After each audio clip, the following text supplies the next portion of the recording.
بسم اللہ الرحمن الرحیم۔ السلام علیکم ناظرین۔ شوہر کے جسم کا وہ کون سا حصہ ہے کہ جس کو اگر بیوی دبائے تو اس گھر میں بے پناہ رزق بارش کی طرح برسے گا، اور نبی کریم صلی اللہ علیہ وسلم نے رزق میں اضافے کے لیے کون سا باکمال عمل بتایا کہ جس کو کرتے ہی صحابہ پر رزق کی بارش ہونے لگی۔ یہ تمام باتیں اس ویڈیو میں تفصیل سے شامل کی جائیں گی۔ آپ سے گزارش ہے کہ ویڈیو کو آخر تک ضرور دیکھیں، اور اگر ابھی تک آپ نے میرے چینل کو سبسکرائب نہیں کیا تو ابھی سبسکرائب کر لیں اور بیل آئیکن کو بھی دبا لیں تاکہ آنے والی ہر ایک معلوماتی ویڈیو آپ کے پاس بر وقت پہنچ سکے۔ جزاک اللہ ناظرین، میری آج کی یہ ویڈیو خاص خواتین کے لیے ہے جو کہ شادی شدہ ہیں۔ شوہر کے کس حصے کو دبانے سے گھر میں اتنی دولت آتی ہے کہ جتنا مرضی خرچ کر لیں کبھی دولت اور رزق میں کمی نہیں آئے گی۔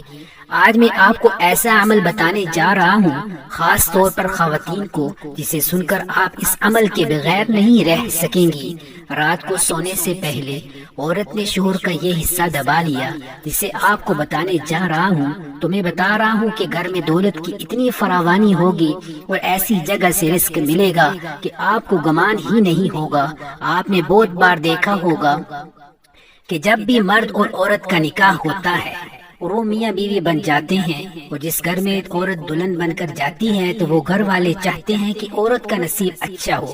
گھر کو سنبھالے، شوہر کے گھر والوں کی اچھی خدمت کرے، اس کے اپنے نصیب کے باعث شوہر کو اچھا روزگار ملے۔ جیسا کہ آپ نے سنا ہوگا کہ رزق عورت کے نصیب سے ملتا ہے اور اولاد مرد کے نصیب سے ملتی ہے۔ اسی طرح بہت سی باتیں آپ کو معاشرے میں سننے کو ملتی ہیں۔ حدیث پاک میں آتا ہے کہ نکاح کے ذریعے رزق تلاش کرو اور عورتوں سے نکاح کرو، کیونکہ یہ عورتیں اللہ تعالیٰ کی طرف سے تمہارے پاس رزق میں برکت لے کر آئیں گی۔ ناظرین، ایک بار ایک آدمی آپ صلی اللہ علیہ وسلم کی خدمت اقدس میں حاضر ہوا اور اپنی تنگ دستی کی شکایت کی اور کہا کہ میں بہت تنگ دست ہوں اور غریب ہوں، میرے پاس کھانے کے لیے کچھ نہیں، میری غربت ہی نہیں جاتی۔ تو حضور صلی اللہ علیہ وسلم نے فرمایا کہ تم پر لازم ہے کہ تم شادی کر لو، یعنی نکاح کر لو۔ نکاح ایک ایسا رشتہ ہے جس میں اللہ تعالیٰ نے برکت اور ترقی رکھی ہے، روزگار مل جاتا ہے، جبکہ تنگ دست آدمی کی تنگ دستی دور ہو جاتی ہے، رزق میں بہترین برکت پیدا ہو جاتی ہے۔ جبکہ آج کے دور میں لوگ نکاح کرنے میں بہت دیر کر دیتے ہیں،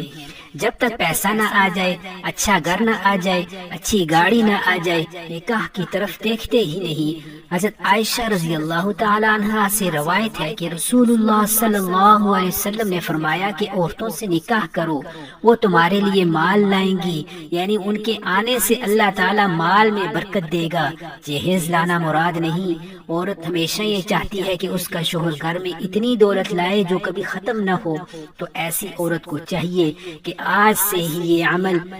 لازم کر لے۔ شوہر اپنی بیوی اور بچوں کے لیے محنت کرتا ہے، وہ چاہتا ہے کہ اسے کسی سے کچھ مانگنا نہ پڑے اور اپنی ہی کمائی ہوئی دولت سے بہترین زندگی گزار سکے۔ دوسری طرف کچھ ایسے شوہر بھی ہوتے ہیں جنہیں اپنی بیوی اور بچوں کی کوئی پرواہ نہیں ہوتی۔ ایسے مرد زندگی پر بھر ذلیل و خوار ہوتے ہیں جو اپنی بیوی بچوں کی قدر نہیں کرتے۔ اگر شوہر گھر میں پیسے کم لاتا ہے اور اس کا کام صحیح طریقے سے نہیں چل سکتا، کمائی بہت کم ہے، تو عورت کو چاہیے کہ رات کو اس کے بستر پر بیٹھ جائے اور آرام آرام سے اس کے پاؤں دبانا شروع کر دے۔ جیسے جیسے وہ پاؤں دبائے ویسے ہی یہ پڑھتی رہے، جس میں اللہ رب العزت کے 2 اسم مبارک ہیں جو میں آپ کو بتانے جا رہا ہوں۔ عورت اپنے نرم ہاتھوں سے شوہر کے پاؤں دبائے اور ساتھ ساتھ اس کا ورد کرتی رہے، جو اللہ پاک کے 2 بہترین اسماء مبارکہ ہیں۔ شوہر کے پاؤں دبانے کے ساتھ ساتھ اس کا ورد جاری رکھے۔ محترم بھائیوں اور بہنوں، یہ ایک ایسا عمل ہے جو اللہ پاک کو بہت پسند ہے،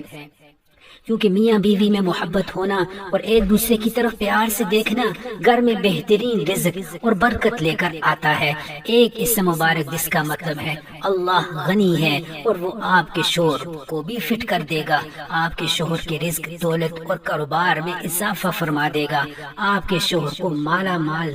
کر دے گا، جبکہ دوسرے نمبر پر یا ودودو یہ اسم میاں بیوی کے درمیان آپس میں محبت بڑھانے کے لیے ہے، یعنی اگر میاں بیوی میں اس وجہ سے ناراضگی پیدا ہو جاتی ہے تو یہ اسم مبارک دونوں میں محبت پیدا کر دے گا۔ تو اس ویڈیو میں بتائے گئے چھوٹے سے وظیفے کی برکت سے میاں بیوی دونوں کے درمیان محبت بھی بڑھ جائے گی اور ان کی دولت میں بھی اضافہ ہوگا۔ ناظرین، دراصل بات یوں ہے کہ جب عورت اپنے خامد کی خدمت کرتی ہے تو اس عمل سے اسے ثواب بھی ملتا ہے۔ میاں بیوی کا پیار محبت سے رہنا ہی گھر میں اتنی برکت پیدا کر دیتا ہے کہ انہوں نے سوچا نہیں ہوتا، اور عورت جب پیار محبت سے اپنے شوہر کے پاؤں دبا رہی ہوتی ہے اور ساتھ ساتھ اس اسم مبارکہ کا ورد کر رہی ہوتی ہے تو اس عمل سے ان کے رزق میں اضافہ ہوگا اور ساتھ ساتھ آپس میں محبت بھی پیدا ہوگی۔ یاد رکھیے کہ میاں اور بیوی کے درمیان ناراضگی رزق اور دولت میں بہت زیادہ کمی کا باعث ہے، لہٰذا میاں بیوی کو چاہیے کہ توبہ کر لیں اور ایک دوسرے سے ناراض نہ ہو۔ میاں بیوی کا رشتہ ایسا رشتہ ہے کہ جس میں ہلکی سی بھی ناراضگی یا ناچاکی آ جائے تو انسان کا گھر جہنم بن جاتا ہے اور گھر کا سارا سکون تباہ و برباد ہو جاتا ہے، اور اگر یہی رشتہ خوشی اور پیار محبت میں بدل جائے تو اس گھر میں سکون ہی سکون رہتا ہے۔ اس گھر سے برکت ختم نہیں ہو سکتی، رزق میں کبھی کمی نہیں ہوتی۔ اکثر یہ بات دیکھنے میں آتی ہے کہ آج کل کچھ لوگ دوسرے میاں بیوی کو پیار اور محبت سے رہنا نہیں دیکھ پاتے، ان سے یہ بات برداشت نہیں ہوتی کہ یہ لوگ پیار اور محبت اور سکون سے رہیں، تو ان میں ناراضگی، لڑائی اور جھگڑا پیدا کرنے کے لیے بہت سے حربے آزماتے ہیں۔ لیکن جو میاں بیوی زندگی بھر کبھی ایک دوسرے کا ساتھ نہیں چھوڑتے، کچھ بھی کر لے، کوئی کچھ بھی کر لے، ان کا کچھ نہیں بگاڑ سکتا، اور اللہ پاک بھی ایسے میاں بیوی کی مدد فرماتا ہے۔ آپ صلی اللہ علیہ وسلم نے فرمایا، بہترین بیوی وہ ہے جسے اس کا خامن جب دیکھے تو اس کا دل خوش ہو جائے، اگر شوہر اسے کسی بات کا حکم دے تو وہ اس کی اطاعت کرے، اور اگر شوہر گھر میں نہ ہو تو وہ اس کے مال و اپنے نفس کی حفاظت کرے۔ محترم ناظرین، اللہ عز و جل سے دعا ہے اللہ پاک ہمیں دین کی صحیح سمجھ بوجھ عطا فرمائے اور میرا سنانا اور آپ کا سننا قبول و منظور فرمائے، آمین یا رب العالمین۔